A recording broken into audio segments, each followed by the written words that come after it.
If you believe the stories, mankind's pride gave rise to the Darkspawn. Countless in number and toxic to all life, Darkspawn search endlessly for an archdemon. When they find one, Darkspawn armies surge up from their corrupt barrows beneath the ground, and a blight begins. Grey Wardens are the only warriors capable of destroying an archdemon, and history always honors the one who sacrifices all to kill the beast. In the fifth blight, the Warden was the hero of Ferelden, youngest child of Ferelden's powerful Terran Cousland. Betrayal saw the Cousland's ancestral castle burn, and the Terran and his wife slain. Duncan, a Grey Warden, helped the young noble escape to a new life with the Wardens. The allied Ferelden and Grey Warden forces met in Ostagar, where King Kaelin's armies and a host of Wardens gathered, ready to destroy the Darkspawn. But valor turned to despair as Loghain betrayed his king. Kaelin's forces were slaughtered, and the South was lost. The hero, now a full-fledged Grey Warden, survived with the aid of Flemeth, the mysterious witch of the wilds. Joined by Flemeth's daughter, Morrigan, and a Grey Warden named Alistair, the hero set out to build an army strong enough to abolish the Blight. With the traitorous Loghain now seated on Ferelden's throne, the Warden sought help from the influential Arl Eamon of Redcliffe. However, they arrived in Redcliffe to find the town under siege. As each night, undead rose in waves and assailed the battered village. With the hero's help, the people of Redcliffe stood fast against the undead horde. The Wardens reached Arl Eamon's castle only to find the Arl lying at the edge of death, and his court fallen into madness. To save his father's life, Eamon's young son, Connor, had made a deal with a demon, and quickly fallen victim to its possession. Connor's life was sacrificed to end the demonic threat to Redcliffe. But deals with demons are never straightforward. The demon agreed only to save Eamon's life, not restore him to health. Arl Eamon needed a miracle to recover. The hero located an urn containing the sacred ashes of Andraste, which were said to cure any ailment.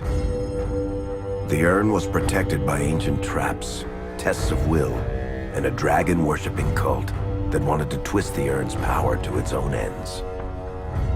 The urn remained pure, but mysteriously disappeared after the Wardens departed. Only the temple dedicated to it still stands. With a pinch of the ashes, the hero restored the Arl to health. Informed of Loghain's treachery, Eamon swore his political and military support. The circles of Magi are bound by oath to aid the Grey Wardens in times of blight. However, Lake Calenhad's tower could offer little help. One of its mages, Uldred, had become possessed by a pride demon and was twisting other circle mages into abominations. The hero fought to the top of the tower and defeated Uldred, saving the remaining mages. Grateful for their lives, the mages joined the Warden's army.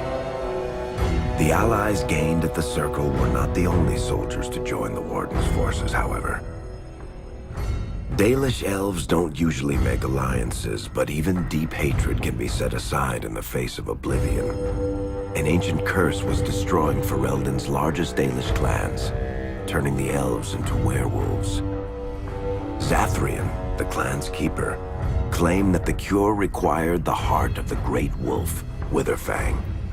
Years before, Zathrian himself had afflicted a group of humans with the curse that now ravaged his clan. As long as he lived, the curse endured. The hero freed the werewolves from the long-standing curse, and the Dalish joined the Warden's forces. Blights may happen hundreds of years apart, but the dwarves who live below the surface of Thedas fight Darkspawn every day. No one is better schooled in battling Darkspawn than the warriors of Orzammar, except perhaps their allies of old, the Grey Wardens. The hero arrived in Orzammar in the wake of King Endrin's death to find political factions fighting for control of the dwarven capital. Only the vote of a venerated paragon could break the deadlock to elect a ruler, and order the dwarves to honor their Grey Warden treaty and join the battle against the new blight. The hero set off to find a paragon named Branka, who had disappeared into the Deep Roads in search of a legendary artifact, the Anvil of the Void, created by the renowned smith Caradon to forge mighty war golems. The hero helped Caradon destroy the Anvil of the Void, along with the dark secrets that could trap a living soul inside a mechanical construct. The hero emerged from the Deep Roads with a master-forged crown to bestow the Paragon's favor upon whichever rival candidate would be crowned king. Balin, the youngest son of King Endrin who was suspected of foul play, or Haramont, the aging traditionalist backed by the Dwarven Assembly. Lord Haramont claimed the crown of Orzammar. His traditionalist values keep dwarves first in all things, and safely as far underground as possible. With Dwarden's strength now bolstering the Warden's army, the hero had to deal with Loghain, so Ferelden could stand unified against the Darkspawn, before the Blight swallowed the world. The kingdom of Ferelden stood divided. While some nobles supported Loghain's regency, others condemned his inaction against the Darkspawn. Civil war brewed, and Arl Eamon called a landsmeet in hopes of curtailing the conflict and removing Loghain from the throne. Alistair ended Loghain's life in the name of justice for the Wardens who died at Ostagar. As the Wardens' united army massed in Redcliffe, the Darkspawn overran Denerim, laying siege to Ferelden's capital city. The hero's army fought valiantly through Denerim and broke the Darkspawn's siege. On Fort Dracon's highest tower, the hero's strongest allies fought alongside the Warden in a final heroic battle against the massive Archdemon.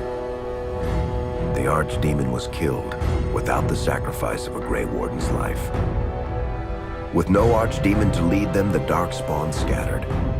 Most fled underground, still teeming in number and always seeking a new Archdemon to awaken. The shattered kingdom of Ferelden embarked on a long journey to recovery.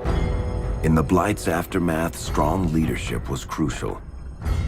Alistair, half-brother to King Cailan, became Ferelden's new king, and the line of rulers who descended from Calenhad the Great remained unbroken. Ferelden still stands, as obstinate and resolute as the Dog Lords ever are, but the events of the Fifth Blight loom over it as the nation rebuilds. For people across Thedas, legends of the hero of Ferelden remain the nation's brightest beacons of hope during its darkest times.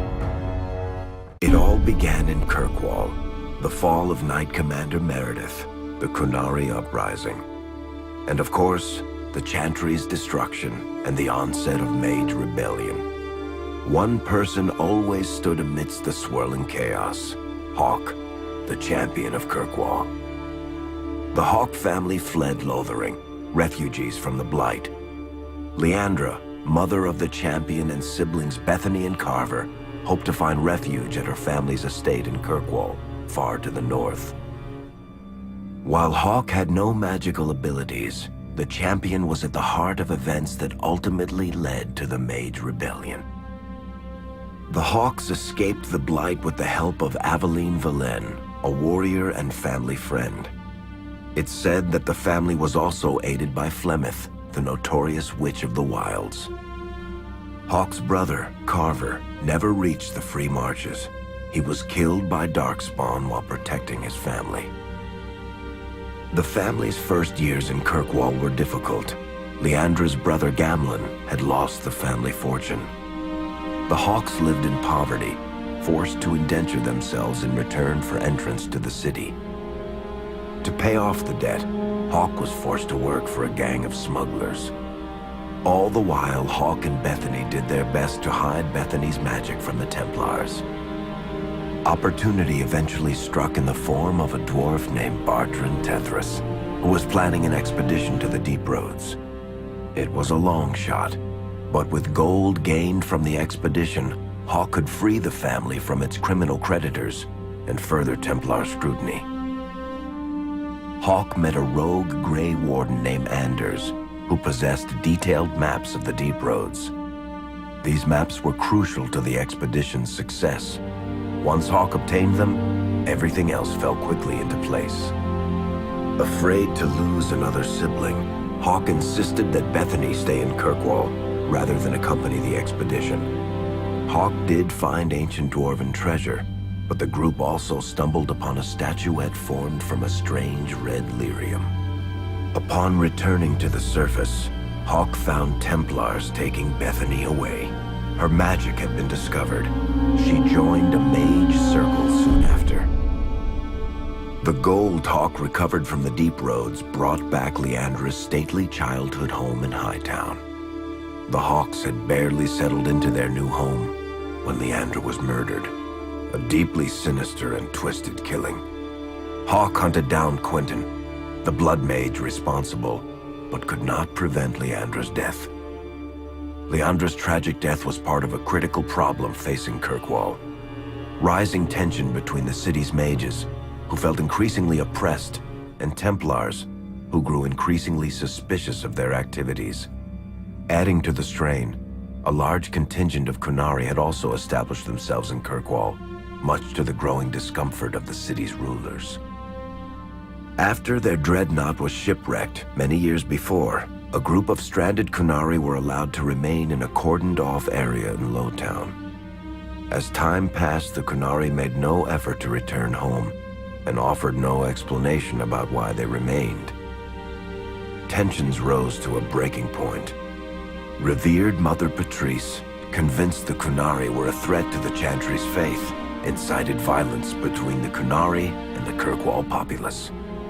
Fearing trouble, Hawk supported Patrice's schemes to drive the Kunari from Kirkwall. Patrice's ultimate act was to orchestrate the murder of Viscount Dumar's son, Seamus, a recent convert to the Qun, and blame the death on the Kunari. After Seamus was murdered, the Arishok of the Kunari group lost patience with the humans of Kirkwall. They would now submit to the Qun or die. The Kunari struck hard and fast. They took the palace in Hightown and beheaded the Viscount to immediately quash any resistance. Aided by Knight Commander Meredith and First Enchanter Orsino, Hawk reached the palace and stood toe-to-toe with the fearsome Kunari leader. Hawk fought the Kunari leader. The fierce battle resulted in the Arishok's death and the liberation of Kirkwall from its brief occupation. The Kunari quickly withdrew from the city entirely. Hawk saved Kirkwall and earned the grudging respect of the city's Templars, mages, and nobility, along with the title that history remembers, the Champion of Kirkwall. Kirkwall's problems were still not over, however. After Viscount Dumar's death, Knight Commander Meredith took power and blocked all attempts to appoint a new Viscount. Under Meredith's command, the Templars tightened their grip on the mages, planning to suppress what Meredith saw as a growing rebellion. Anders, who spent years fighting for justice and freedom for his fellow mages, saw that the time for negotiation was past. He destroyed Kirkwall's chantry, killing hundreds, including Grand Cleric Elthina. This single act began a rebellion that spread from circle to circle, until all circles of Magi had risen up in defiance against chantry rule. Though Anders had done the unforgivable, something stayed the champion's hand. Anders survived the day, although many others did not. Fighting spread swiftly through the city. Some mages rebelled openly, many of them succumbing to possession. Templars turned their swords on mages who rebelled and on those who did not. As First Enchanter Orsino refused to bend to the Templars, Knight Commander Meredith demanded that every mage in Kirkwall be put to the sword. Hawk saved many mages from Templar blades, keeping them from succumbing to possession or the temptations of blood magic. In the end, however, Hawk was forced to strike down Orsino, who had betrayed his own values by resorting to blood magic himself. The battle proved one thing. Knight Commander Meredith had gone mad. Hawk saw the truth of it when Meredith unsheathed her sword, and the red lyrium idol from the deep roads was embedded within it. The blade fueled her hatred and paranoia, as it had for months. After a horrific battle, the red lyrium of the Knight Commander's sword consumed her as she died. Meredith became a statue, her face a frozen mask of horror. Little is known of the champion since that final battle. However, Hawk's story lives on in legend and song. Memories of the indelible changes the champion of Kirkwall brought to the face of Thetis.